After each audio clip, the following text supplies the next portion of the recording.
Salve, salve a todos os alunos e alunas da terceira série do ensino médio turno tarde. Como é que vocês estão, meus queridos? Eu espero que vocês estejam bem. Tô vendo aqui, deixa eu dar meu oi, meu boa tarde para as turmas de Coronel José Dias, Pajeú, São Francisco do Piauí. Tem mais? Acho que são essas, né?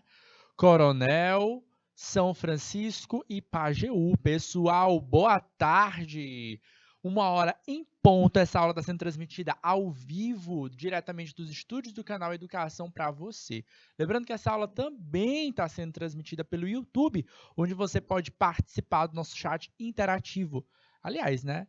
No chat interativo você pode participar, mas também você pode participar aqui pelo nosso chat do IPTV. Estou aqui olhando para baixo, mostrando, eu estou enxergando vocês. Então, gente, vou participar da aula, certo? A participação de vocês é sempre muito boa e construtiva. E aproveita, essa aula é ao vivo, tá? É o momento de você participar, interagir, certo? Conosco. Galera, nesse mês de setembro, a gente está com vocês conversando com ciência dos materiais, né? A gente falou muito sobre esse aspecto, tá? Sobre o que é o material, sobre as principais composições, a importância de estudar esses materiais para entender a composição, a aplicabilidade, tá? Em gerar tecnologia, tá? Na aula da semana passada, a gente focou com a tecnologia focada ou com foco na nanotecnologia e hoje a gente vai conversar essa nanotecnologia associar aos processos biológicos, ou seja, nanotecnologia e biotecnologia. Onde é que elas estão associadas? Como elas podem estar associadas? Vem comigo que a gente vai conversar, tá? Sobre isso. Tá na tela para vocês? Tema da nossa aula de hoje: nanoestruturas e biotecnologia, aula de segunda-feira, dia 26 de setembro, iniciando com vocês mais uma semana letiva. Bora lá! Galera, para hoje, objetivos da aula de hoje: relacionar a nanoestrutura e biotecnologia, refletir sobre as potencialidades e fazer uma visitinha lá no IFP, beleza? Galera, atenção, tá? A gente já fez uma visita no IFP, né? Uma aula externa, né? A gente saiu aqui e foi ver um pouquinho na prática. Hoje, a gente vai de novo lá, mas a gente vai ver um outro ponto, tá? A gente vai ver na perspectiva agora da nanotecnologia, como é que eles aplicam, né? O que eles estudam para associar isso à nanotecnologia e trazer alguma proposição, tá? Lembrando que lá, né, desenvolvimento de conhecimento, né, um projeto científico, tá?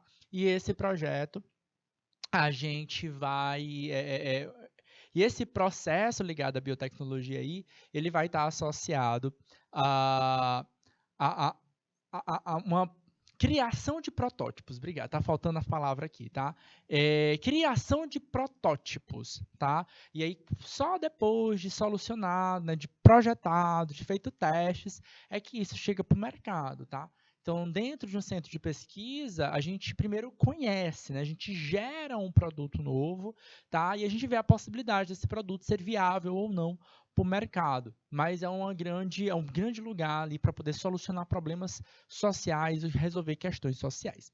Mas a gente vai fazer essa visitinha mais para frente, tá? Agora a gente vai contextualizar para vocês, associar o que é nanotecnologia e o que é biotecnologia, como é que elas estão conectadas. Vamos nós!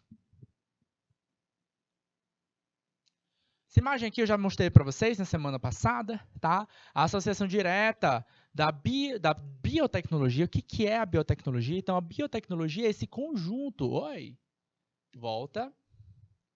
Então, a biotecnologia, galera, é esse conjunto, tá? A interseção entre os conjuntos ligados à biologia, como conhecimento, tá? E toda a sua variação do conhecimento da biologia. Medicina, por exemplo, tá? Que estuda aí o corpo humano, o indivíduo do corpo humano, tá? É um braço aí dentro da biologia. tá bom? A ecologia, a botânica, a biologia molecular, a genética, as relações dos seres vivos entre si, tá? As relações ecológicas, parasitismo, ciclos de vida, tudo isso conta, tá? E a tecnologia, professor, onde é que entra aí nesse aspecto? Entra a tecnologia, galera, lembra lá, tecnologia é todo o processo, tá? É todo o processo, é toda a ferramenta que auxilia no desenvolvimento ou na solução de algum problema humano. Então, qual é a grande ideia da biotecnologia? É utilizar alguma ferramenta tendo como base um sistema biológico, tá? Um ciclo de vida, um produto botânico, né? Que produto botânico, professor? Um metabólito secundário, um óleo essencial. Será que isso tem alguma utilização prática para o nosso dia? Né? A gente fala muito sobre isso hoje em dia, né? A utilização de produtos naturais, né? De óleos essenciais, né? Da babosa, de outras plantas aí, com a potencialidade do mercado. Será que a gente pode melhorar o seu estado, né? Ou a entrada desse composto no nosso organismo? É aí onde entra a ideia da nanotecnologia, tá? Os compostos estão aí. Sabe como é que a gente pode utilizar eles na prática, tá? Então, galera, para a gente resgatar aqui, ó, a ideia de vocês com a biotecnologia, a gente tem alguns exemplos aí, tá? A biotecnologia ela pode ser classificada dessa forma aqui, ó. Biotecnologia verde, vermelha, azul, branca, tá? A verde está ligada à aplicação na agricultura. Principal exemplo é a criação de plantas geneticamente modificadas, tá? Como que aspecto, professor? Criar uma planta que seja resistente a um parasita, tá? Então, qual a vantagem para isso para o produtor? Gasta menos, tá? Então, o produtor não vai precisar investir, né? Ou gastar, né? Vou nem falar a palavra investir, tá? O produtor, normalmente, ele vai ter que investir numa planta geneticamente modificada, tá? Ele vai gastar ali um pouco mais com uma semente de uma planta geneticamente modificada, tá? E essa semente vai oferecer para aquele produtor economias, ganhos, né? Então, ela pode ser uma semente mais cara na ideia, mas para a produção em si, ela é mais vantajosa, né? Vai reduzir gastos, mas e ao mesmo tempo vai oferecer um produto com o maior padrão de qualidade, tá? Galera, quando a gente fala em produção, né, e a gente utiliza a palavra qualidade, a gente está falando de padrão, tá? A gente sempre vai estar pensando na palavra padrão, tá? Então, eu consegui entregar o maior volume possível de produtos com o mesmo padrão, tá? Em geral, na natureza, a gente não entrega esse padrão, tá? Pensa aí, por exemplo, quando você vai comprar um pimentão, tá? Você chega lá na feira e vai comprar um pimentão. Todo pimentão é igual? É nada. Cada um tem um formato diferente, tá? Então, quanto mais padronizado é aquele produto final para o consumidor, né, melhor para o produtor, tá? Então, a biotecnologia tem esse propósito também de oferecer um padrão de qualidade, né, final, certo? Então, isso é um investimento. Você vai comprar um produto, não uma semente mais cara, né, mas ela vai ser lida como investimento, porque ela vai dar rentabilidade, tá? Outra ideia da biotecnologia é a aplicação na biotecnologia vermelha, tá? Que é utilizada para a produção de tratamentos e medicamentos, tá? O melhor exemplo que a gente tem para isso é, por exemplo, a utilização de organismos geneticamente modificados para produção de insulina. Insulina, galera, é um hormônio, tá? Humano produzido no pâncreas, tá? Mas ele não é só humano, ele é um hormônio produzido por diversos mamíferos, por diversos animais, principalmente mamíferos. O pâncreas, galera, é uma glândula do nosso corpo interna que produz esse hormônio. E a insulina, ela controla a taxa de açúcar do nosso sangue, tá? E aí açúcar lembra, né? O próprio açúcar que deixa doce, mas as massas são açúcar, né? Arroz, pão, salgados, né? Que salgados que eu digo aqueles salgados, bomba, né? Pastéis, né? Então, as massas, de um modo geral, macarrão, todas elas têm muito carboidrato em sua composição. Pessoas diabéticas, tá? Elas têm problema na produção de insulina, tá? E aí, consequentemente, a taxa de açúcar no sangue, chama de taxa de glicose no sangue, é elevada, certo? O que acontece? Tá? Uma pessoa diabética, ela precisa, de alguma forma, controlar a taxa de açúcar do sangue. Hoje, o que a gente faz para controlar a taxa de açúcar no sangue dessas pessoas, tá? Ou essa pessoa vai tomar um medicamento, tá? Um remédio para controlar a produção de insulina, tá? Ou se isso não consegue solucionar o problema dela, tá? Então, o medicamento, normalmente, ele força o pâncreas a produzir mais o que glicose, não, insulina. Se o medicamento não é o suficiente, aí você toma uma insulina pronta. Como é que a gente produz a insulina? Tá? Na prática, a gente não consegue, ou pelo menos é inviável, criar no laboratório uma molécula chamada insulina. Como é que ela é extraída, então? Tá? Aí, para isso, a gente modificou geneticamente bactérias, tá? Que foi o que a gente fez? A gente pegou lá no DNA humano o gene que codifica a insulina, tá? Recortou ele e levou para onde? Lá para a bactéria. Vou mostrar essa imagem que ajuda a visualizar vocês. Pular aqui, ó. Eu vou voltar naquelas imagens depois, tá? Então, galera, ó, isso aqui, ó, é o que a gente chama de gene, certo? É uma porção do meu DNA, tá? Então, isso tudo aqui, ó, DNA, um pedacinho desse DNA é o gene. O gene que codifica, mas ele não é qualquer gene.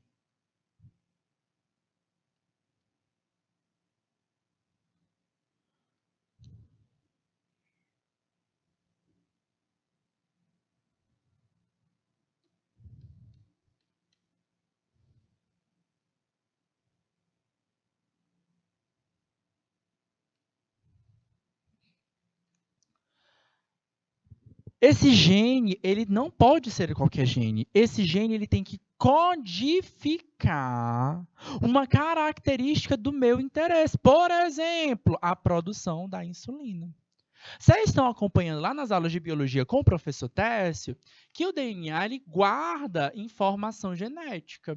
Tá? Ele guarda uma informação para o processamento das tuas características. Características essas como tu ser alto, baixo, tu ter coloração da pele clara, escura, da cor dos teus olhos e da tua fisiologia. Por exemplo, tu faz fotossíntese? Faz não, né, cara? Pois é. Então, essa capacidade de fazer ou não atividade está determinada no DNA, tá? Então, o DNA ele é processado, ele é transcrito em RNA, certo? Por fim, esse RNA ele é traduzido e produz proteínas.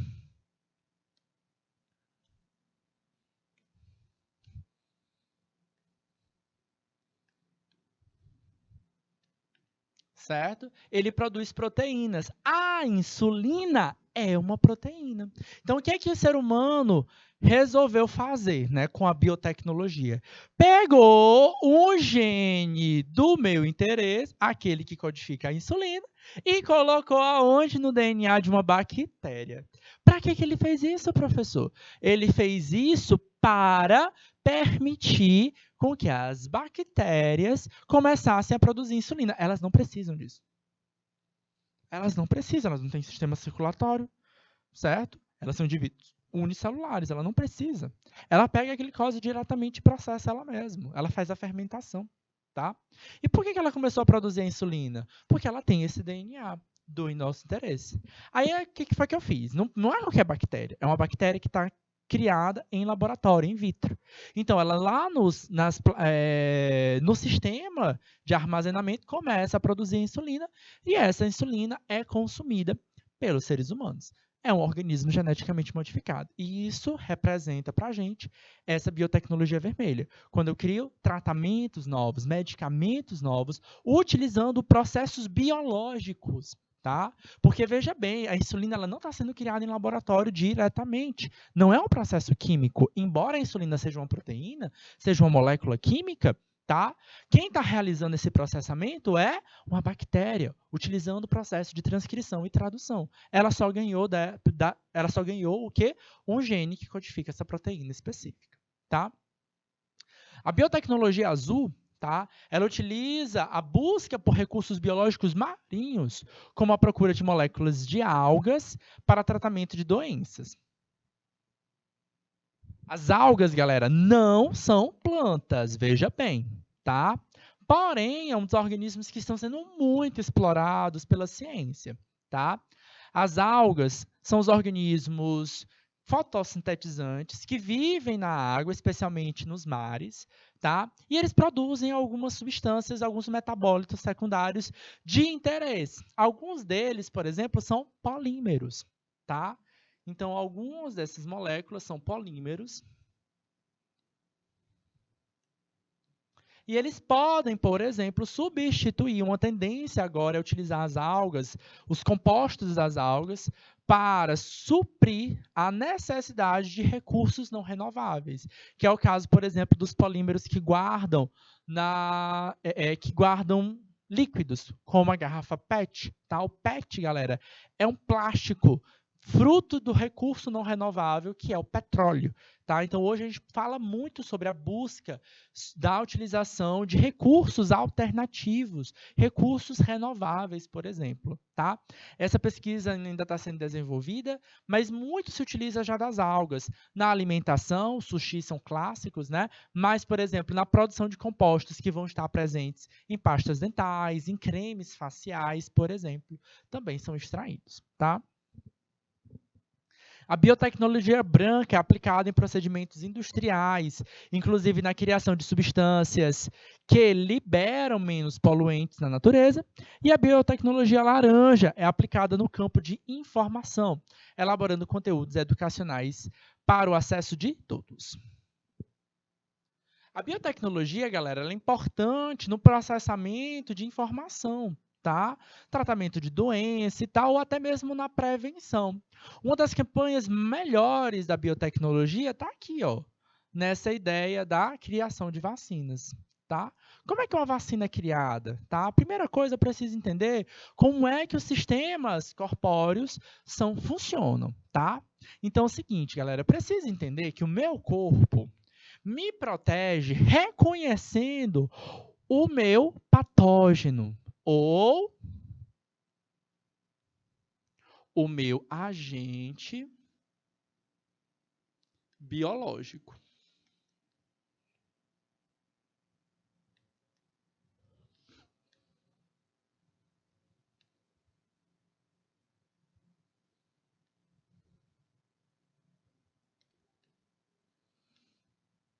Olha só esse detalhe que eu botei aqui. Ó. Quando você vê essa palavra agente biológico, pode ser um agente etiológico também. Tá?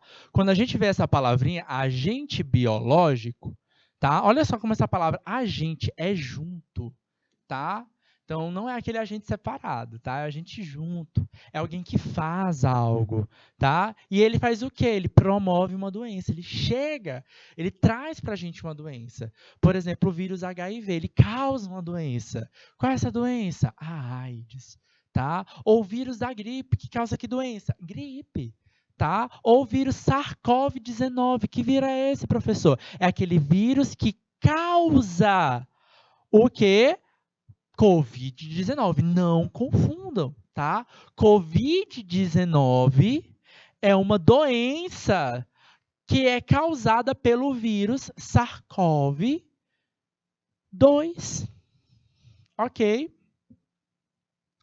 Quando a gente precisa criar uma vacina, por que a gente precisa criar uma vacina? Tá?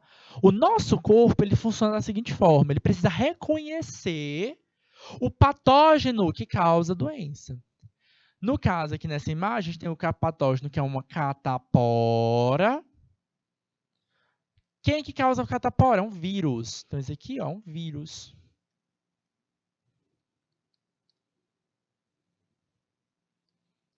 Certo? E eu preciso, de alguma forma, reconhecer a sua estrutura. Olha só como, na sua no seu capsídeo ou no seu envelope, tá? Porque a estrutura de um vírus, ela é composta basicamente de uma proteína, de uma proteína, não, desculpa, de um material genético, uma proteína que envolve, certo? E, portanto, e depois um capsídeo, né, que envolve essa estrutura, tá?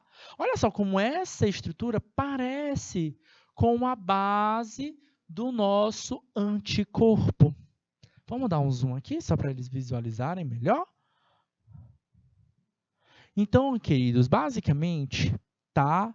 O nosso corpo funciona com reconhecimento de um patógeno que causa uma doença, tá?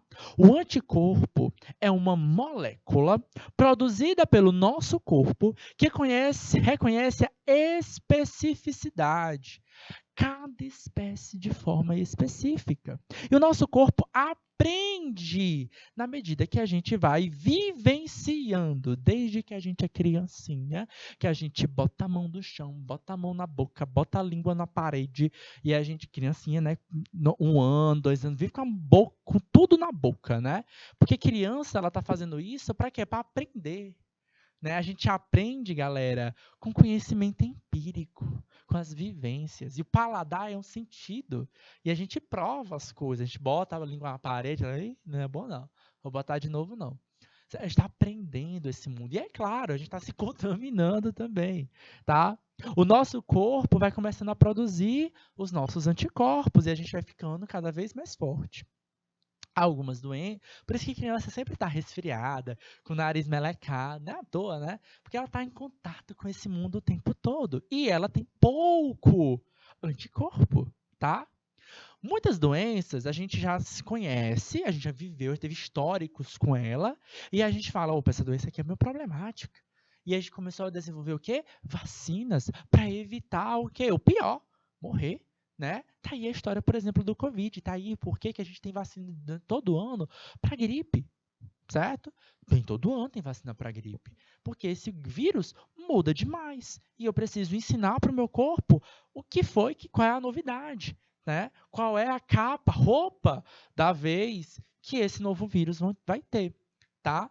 E aí, para a gente ensinar o nosso corpo a produzir esse anticorpo, aí veja bem, eu tenho que aprender a fabricar o meu vírus, ou o anticorpo.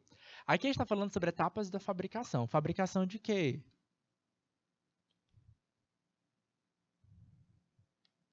O que a gente vai fazer, galera? Tá? Na fabricação da vacina, eu quero apresentar o quê? Justamente essa pecinha do meu vírus ou do meu patógeno, porque pode ser uma bactéria também, tá? Eu vou apresentar um pedacinho dela para o corpo. Então, basicamente, o que a gente faz? A primeira coisa, a gente produz essa coisa chamada antígeno. O que é o antígeno? É uma porção suficiente para identificar o patógeno, certo? Olha essa imagem aqui, ó, como ela representa justamente essa ideia da produção do antígeno, tá? Vou dar o zoom aqui só para vocês visualizarem um pouco melhor. Então, a gente tem um corpo viral, certo? Ele tem uma estrutura com suas proteínas, carboidratos, e a gente vai pegar um pedacinho dele. Existem várias técnicas para fazer isso, tá? A gente pode pegar uma parte só externa, tá? Só dessas coisas que eu chamo de capsídeo do vírus. Eu tenho outras técnicas que eu tiro o material genético do capsídeo, o capsídeo fica inteiro. E temos técnicas também que eu vou inserir algumas outras proteínas para inativar aquele vírus. O vírus fica completo, inclusive com material genético e tudo, mas ele vai ser inserido junto com algumas outras partículas que impedem que esse vírus me cause, de fato, uma doença. Tá? Então, tem várias técnicas, tá bom? Aí, o que a gente vai fazer? A gente vai para um teste, tá? A gente vai testar.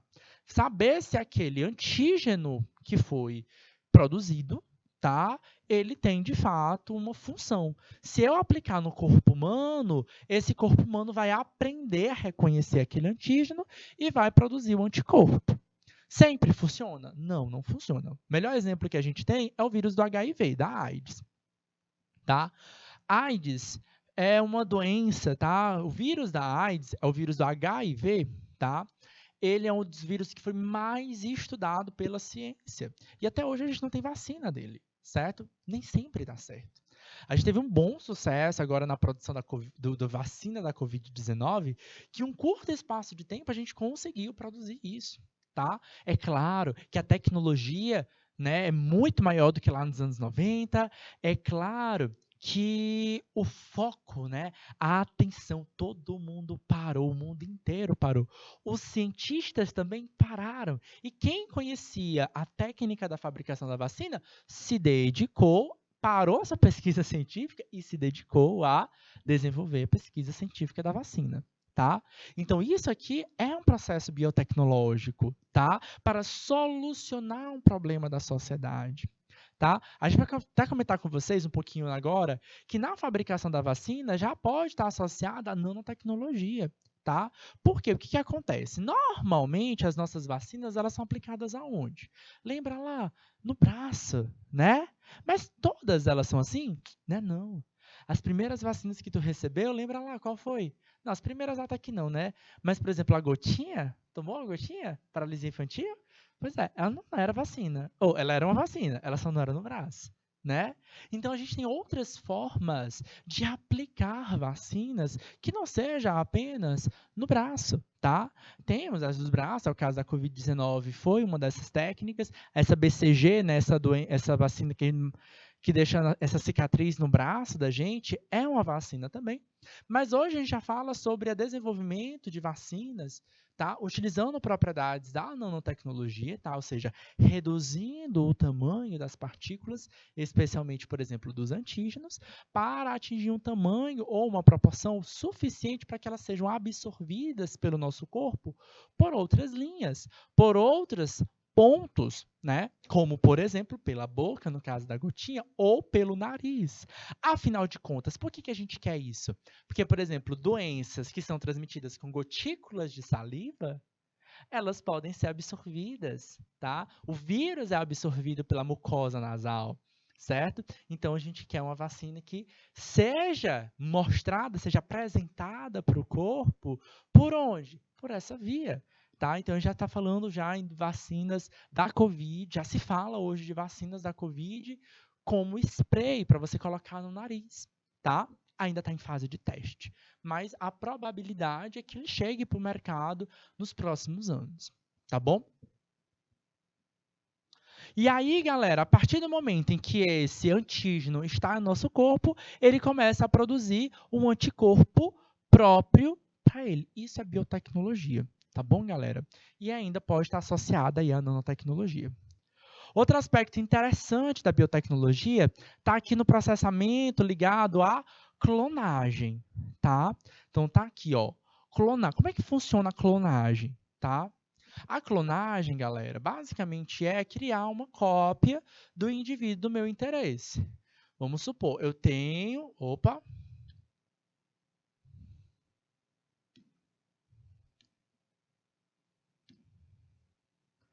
eu tenho um indivíduo do meu interesse, aqui vamos supor que é uma ovelha, tá? E por que ela é do meu interesse? Normalmente o interesse, galera, felizmente ou infelizmente, talvez eu considere infelizmente aqui, é econômico, tá? Então, por exemplo, uma ovelha que produz uma maior quantidade de lã, pode ser um motivo, tá? E eu quero criar uma cópia dela. Não é uma variedade, não é um organismo geneticamente modificado, galera.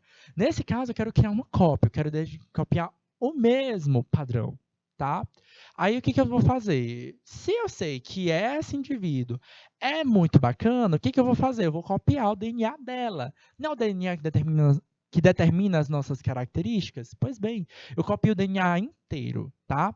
Para isso, eu vou ter que pegar a minha ovelha do meu interesse, pode ser uma vaca. Aqui no Brasil, normalmente a gente fala de ovelha nos exemplos de clonagem por conta da ovelha Dolly, tá?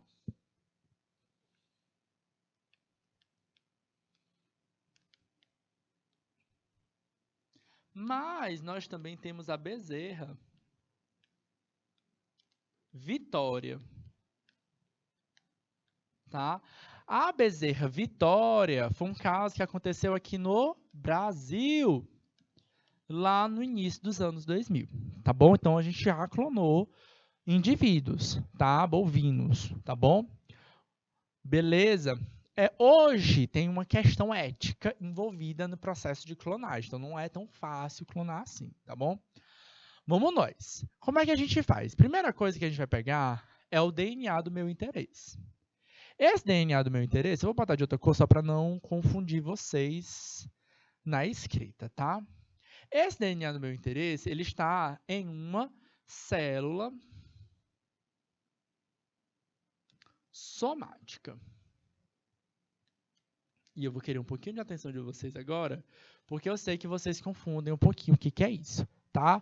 O que é uma célula somática, hein, Josélia? Uma célula somática é aquela célula comum do nosso corpo. É a célula que eu vou encontrar no neurônio, no músculo, na glândula mamária. Ela é uma célula diploide. O que é uma célula diploide, professor? Aquela que tem 2 conjuntos de cromossomos. Borrachinha, vamos melhorar aqui, ó. Ela tem 2 conjuntos de cromossomos. 2N. N, galera, é o número de cromossomos em cada conjunto. Por exemplo, na espécie humana, não é o caso da ovelha, tá? Mas na espécie humana, o número de cromossomos em I é igual a 23. Ao todo, nós temos 2 conjuntos de 23 cromossomos. Então, 46 ao todo. Tá?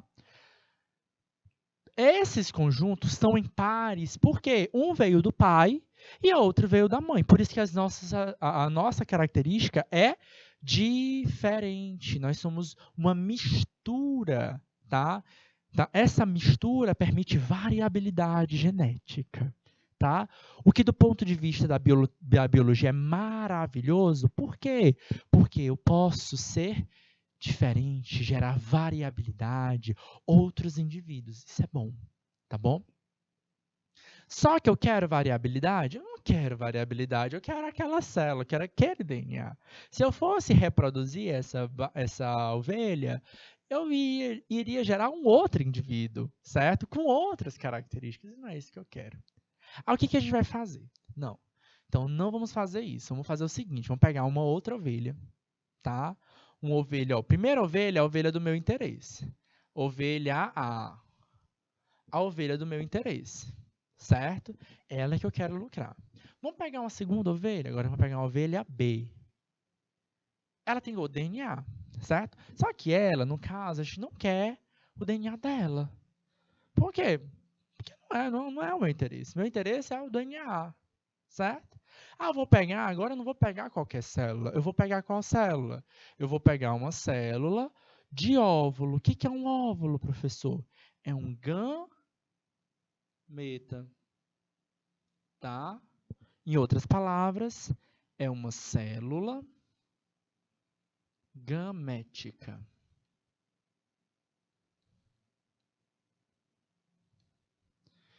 E como células gaméticas, elas são haploides. N. Ou seja, ela tem só a metade do número do cromossomo. Esse núcleo aqui, haploide.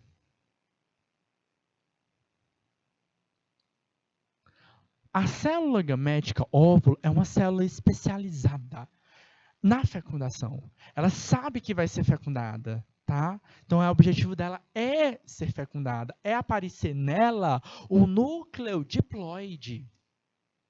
Ela quer receber esse núcleo diploide. E quando ela recebe o núcleo diploide, o que ela começa a fazer? A se dividir e a formar o embrião. Aí, o que eles vão fazer?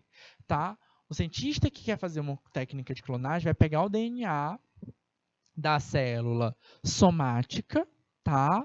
E ele vai colocar esse DNA diploide em uma célula haploide. Ele vai tirar o DNA da célula B, do indivíduo B, certo? E vai colocar o DNA da célula A. Essa célula começa a se dividir várias e várias e várias vezes, tá? E ele vai ser implantado em uma ovelha para ser gerado, como se fosse uma barriga de aluguel, tá? Essa barriga de aluguel é um terceiro indivíduo, o indivíduo C, tá? Esse indivíduo C aqui, basicamente, é uma barriga de aluguel.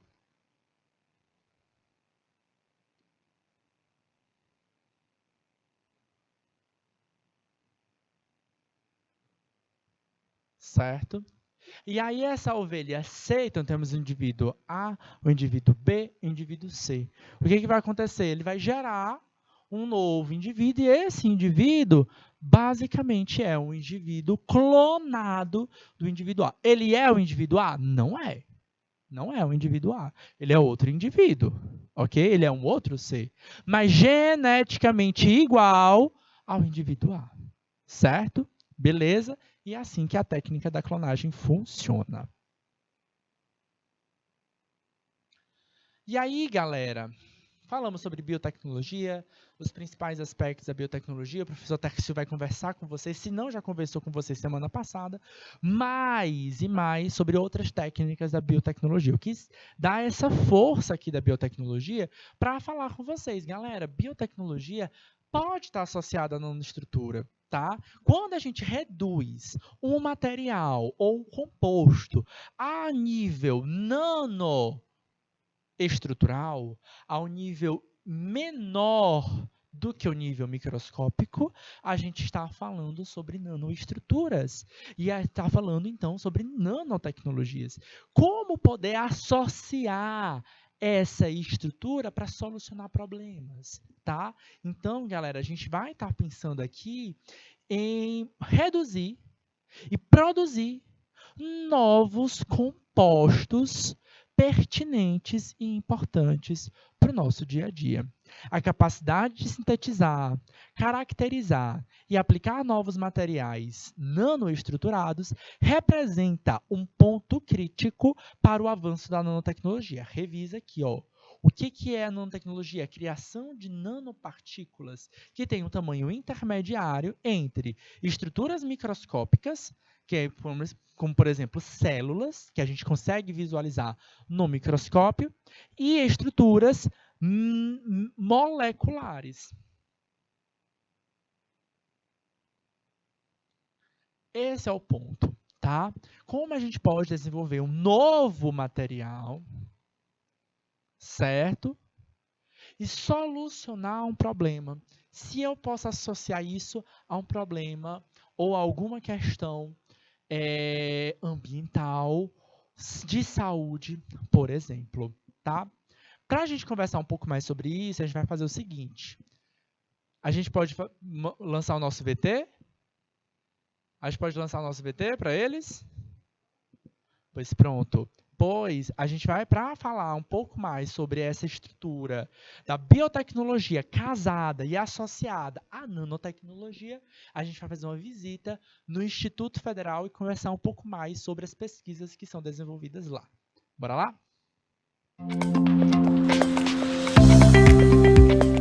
Hoje, o canal Educação veio no Instituto Federal do Piauí, campus Teresina, para conversar um pouco mais com vocês sobre nanotecnologia. Bora lá? Estamos aqui com o professor doutor Galber Viana para conversar um pouco mais sobre a engenharia dos materiais. Então, professor, diante dessa realidade, é possível fazer pesquisa científica com ciências dos materiais aqui no Piauí? Piauí é um local apropriado. O Instituto Federal, né? Eu sempre digo que é um local apropriado para fazer pesquisa. E aqui a gente pode fazer pesquisa, né, com materiais simples, né? Eu trabalho com o urucum há mais de 5 anos, né? Do urucum você consegue tirar várias substâncias, uma delas é usada para o estudo do câncer, né? Qual seria a vantagem de trabalhar com recurso natural, que é o urucum, que a gente tem aqui no nosso estado? O Brasil é um dos maiores produtores do planeta, né, de urucum, semente de urucum, e ele é rica em várias substâncias, né? E essas substâncias, né, como falei, elas são substâncias que são retiradas da semente do urucum, né? Então eu trabalho com isso, eu trabalho com essa retirada dessa semente, desse material da semente, e eu uso para a produção de polímeros, né, biopolímeros, eu uso, né, em regeneração óssea, eu uso no desenvolvimento e estabilidade de nanopartículas, né, metálicas, inclusive a norbixina, uma das substâncias encontradas né, do urucum, né, ela tem características, né, eletrônicas bem interessantes, né, que pode ser usada até na produção de imagens 3D. Então, é uma substância local que você consegue plantar facilmente, né? Professor, você pode mostrar como é que seria como essa planta, essa estrutura? Bom, a semente, né, a semente do urucum, né, ela tem um pericarpo. Nesse pericarpo ela contém várias substâncias como o álcool geranil-geraniol, a norbixina, a bixina. Então a norbixina, que é essa substância, ela tem 94 graus de pureza, é um material que é obtido aqui no nosso laboratório, né? Então ela pode ter um potencial de aplicação tecnológica muito grande, né, na área da farmácia, na área de cosmético, né, e já na área alimentar, que ela já é bastante usada. Então, com ela, a gente pode conseguir produzir polímeros, né? Então, aqui é um biopolímero, né, que foi obtido a partir da norbixina, né, e através desse biopolímero foi preparado um filme, certo? Um filme polimérico, né, que a gente tem estudado o uso dele, né, em relação óssea, né, contra ferimentos, certo? É um material riquíssimo, né? Muitas potencialidades, pesquisas que estão sendo realizadas aqui no nosso estado. Obrigado, professor. Estamos com a pesquisadora e mestranda Fernanda Rayane para conversar um pouco mais sobre nanopartículas. Fernanda, tudo bem?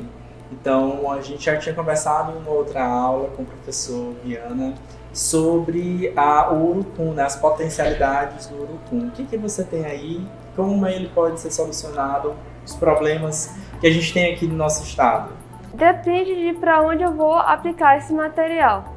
No caso da minha pesquisa, eu estou querendo desenvolver um larvicida para fazer o controle do mosquito da dengue, o Aedes aegypti, né?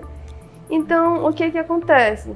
Eu percebi, através de estudos e tal, que o urucum ele tem a propriedade de repelente. Então, eu peguei um dos princípios ativos e eu estou analisando a capacidade dele de agir como larvicida.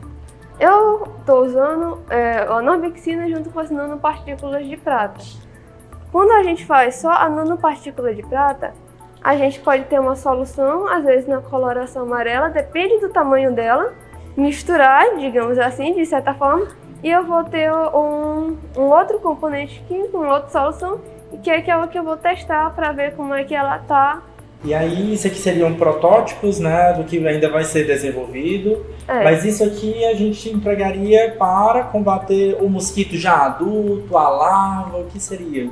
No caso em específico, como eu estou desenvolvendo em solução, é para combater a larva, porque no estágio do mosquito, a larva ela tem que estar em contato com a água.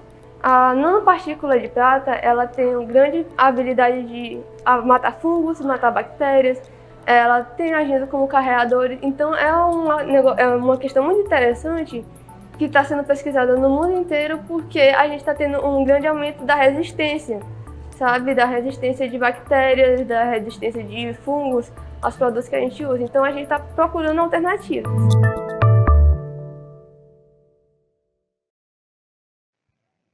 Voltamos, galerinha. Vocês viram aí quão interessante é a pesquisa desenvolvida aqui no Piauí, no Instituto Federal do Piauí?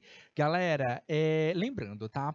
Quando a gente está dentro de um centro de pesquisa, tá? Ali a gente está gerando conhecimento, desenvolvendo um produto, tá? Um produto novo, tá? E esse produto novo, eles vão estudando.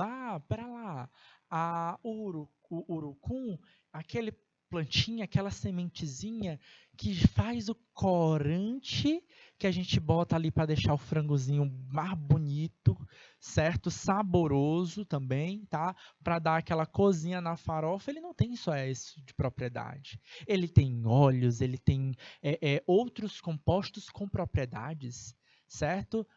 Para tratamento de câncer, para anti-inflamatório, tantas. Vocês sabiam dessa profundidade?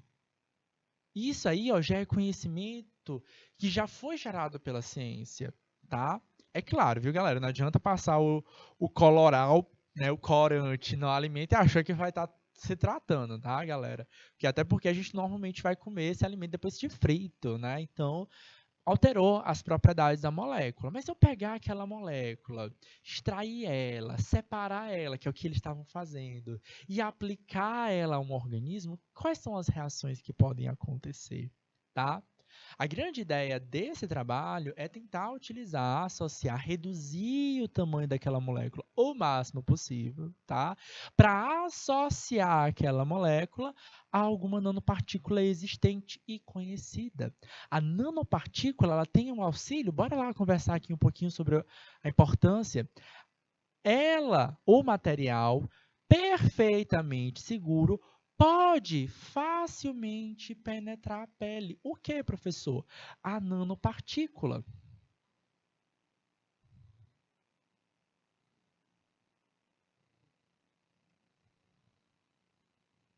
Certo? Ela pode perfeitamente penetrar a pele. E só a pele? Não. Outros compostos, célula, certo? Material larva, né? A mestranda Fernanda lá conversou com vocês, explicou para vocês a propriedade, tá, de ser larvicida, certo? Associando a moléculas particulares, tá? Lembrando, vou voltar aqui. Uma nanopartícula é uma estrutura menor do que uma estrutura celular, mas maior do que uma molécula. O que é feito para gerar uma nanopartícula de prata modificada? Primeira coisa, eu tenho que ter um átomo não, né, galera? Eu preciso ter um composto prata. Pode ser o prata, pode ser outros, tá? Ag, galera, é um átomo de prata. Sim, a prata lá que é joia, né? Que a gente utiliza como colar, pulseira, anel, tá? Normalmente, esses átomos metálicos, eles se ligam através de ligações iônicas ou metálicas, né? As ligas metálicas, por exemplo. Se eu reduzir o máximo possível daquela liga metálica, a gente vai gerar as chamadas nanopartículas.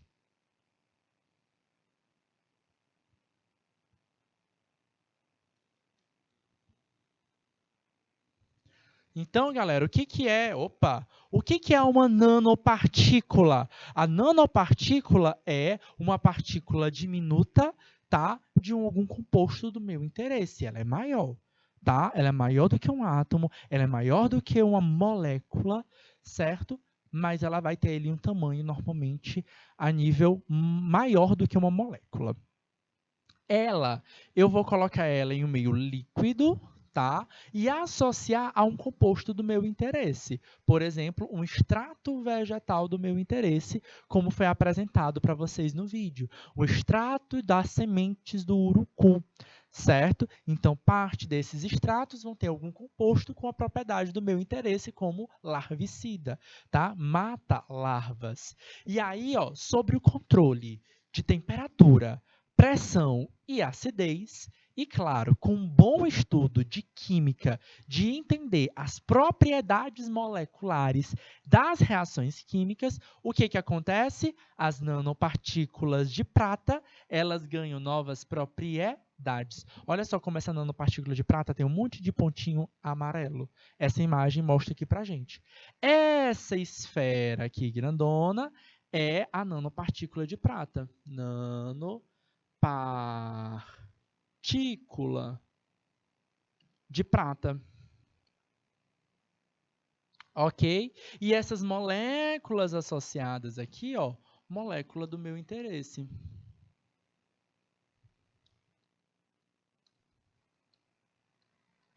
Galera, pensa o seguinte, tá? Cada elemento químico tem uma propriedade diferente. Essa molécula de interesse, provavelmente ela tem dificuldade de entrar em alguns tecidos, como é o caso da pele humana, como é o caso da larva existente. A prata, ela é um caminho alternativo para conseguir ingressar dentro do interior das células e conseguir gerar ali algum efeito de interesse. Tá? Seja um interesse medicamentoso, por exemplo, anti-inflamatório, ou, por exemplo, larvicida. Na literatura, reporta-se que íons de cádmio, zinco e Ag, que é prata, podem reagir com bactérias através de diferentes grupos de proteínas. A capacidade da ação da prata na formação de sais pouco solúveis também é considerada como um dos principais mecanismos de células em bactérias. E aí, nesse aspecto, o que a Fernanda está querendo fazer é que, ao ser inserido essas soluções com nanopartículas de prata modificadas, elas consigam degradar e destruir os patógenos, como a gente está observando nessa imagem aí, ó. Nanopartícula de prata não é sozinha, é com a molécula de meu interesse, certo? A bactéria viva para a parede celular, certo? E a bactéria morta com a parede celular danificada, certo? Essa é o que a gente vai, a proposição, tá? Claro que ainda está em fase de testes, é um experimento que ainda está em andamento e isso pode ser levado lá para frente no processamento. Muito interessante, né? Especialmente na área da saúde, a nanotecnologia está presente em alguns tecidos, como características especiais, equipamentos médicos, catéteres, válvulas cardíacas, marca-passo, implantes ortopédicos, protetores solares, produtos para limpar materiais tóxicos, sistemas de filtração de ar, de água, vidro, autolimpante. Tá? Por fim, só para a gente deixar assim um pouco mais curiosidade para vocês, também se é aplicado muito que os nanotubos de carbono, tá? Que têm sido bastante utilizados no interior de células, como sensores para diagnóstico de tratamento médico. Tá? Aí, só para fechar a aula de hoje, tá? Vou apresentar aqui para vocês um pouquinho do urucum. Tá? Então, o urucum é o termo comum, tá? Dessa planta. Aí a classificação biológica, eu sei que vocês estavam estudando, né? A classificação biológica com o professor Técio. Tá aí, ó, pertence ao reino planta, divisão magnoliófita, desculpa. Essa divisão é a mesma coisa de filo, tá? Que para planta a gente utiliza o termo divisão, tá? Classe, ordem, família, gênero, por fim, espécie, bicha orelhana. Bicha orelhana, tá? Seria o termo correto. Em geral, o que a gente utiliza da planta, o urucum, é a semente que fica dentro de um fruto seco, tá? Então, olha só, nem todos os frutos das plantas são carnosos, tá? Nós temos frutos secos, tá? Normalmente, o fruto seco ele vai se dispersar por algumas outras propriedades, né? Nesse caso aqui do urucum, a gente fala que esse fruto seco ele é um fruto decente, tá? Deixa eu deixar bem claro, é um fruto deiscente, tá? Não é decente, não, é deiscente, tá? Ele é deiscente por quê? Porque ele se abre, tá? E aí, normalmente, na hora que ele se abre, as sementes são jogadas no ar, né? Para germinação. E essas sementes é que são o nosso interesse. É isso aqui que a gente vai utilizar no nosso dia a dia, tá? Normalmente, a gente lixa, né? Meio que tritura essa semente, tá? E a gente tem a origem lá, o coloral ou corante, dependendo da região que você está do Piauí, você vai chamar de coloral ou de corante. Aqui, para a cidade de Teresina, a gente chama muito de corante, tá? Mas mais para o sul do Piauí, eu sei que o pessoal chama mais de coloral. O urucum, tá? É uma semente vermelha, né? Que são usadas tradicionalmente por índios brasileiros e peruanos como matéria-prima de tintas vermelhas, protetor solar, repelente, item religioso de agradecimento pelas colheitas de pesca. No Brasil, o urucum em pó é utilizado por não indígenas como condimento para dar cor aos alimentos. E a gente gosta, né, de botar no franguinho, na farofa, certo? Para dar aquela corzinha e aquela vontade de comer, né? Agora que 1 hora e 54 minutos, eu espero que vocês já tenham almoçado para não dar dando fome em vocês, tá bom? Normalmente nas feiras no mercado a gente vai conhecer ele como coloral. E sim, galera, tem muito óleo, como toda semente tem, tá? Você vai ter muito óleo dentro da semente. Temos que se entender que a semente é um embrião, tá? Dentro dessa semente tem um embrião de uma nova planta que vai nascer, tá? Então, toda semente tem muito composto nutritivo. Ou ele tem muito óleo, ou ele tem muita proteína, ou os dois, tá? Então, sempre que a gente for consumir essas propriedades, esses produtos, a gente deve consumir com parcimônia pela quantidade de óleos existentes dentro deles, tá? E aí, claro, né, os corantes, de um modo geral, corantes alimentícios, não são só o coloral que vem da semente. Açafrão, por exemplo, ele é o produto, ele é fruto da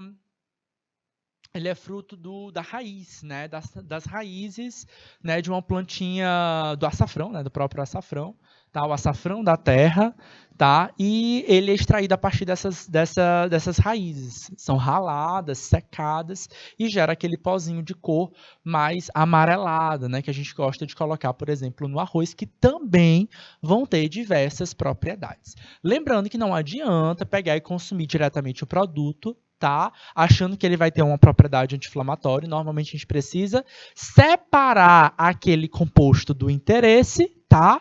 E a sua concentração, a concentração daquela propriedade também que vai influenciar nas suas propriedades, para ser de fato uma propriedade medicinal, né, como anti-inflamatório ou tratamento de câncer, por exemplo, que foi citado, por exemplo, pelo professor Viana, tá bom? Queridos, é isso, né? Nosso tempo está chegando ao fim, tá? Foi um prazer enorme estar aqui com vocês mais uma vez nessa segunda-feira. E a gente se encontra novamente na próxima segunda-feira. Um grande beijo, um grande abraço. Até a próxima aula. Tchau, tchau.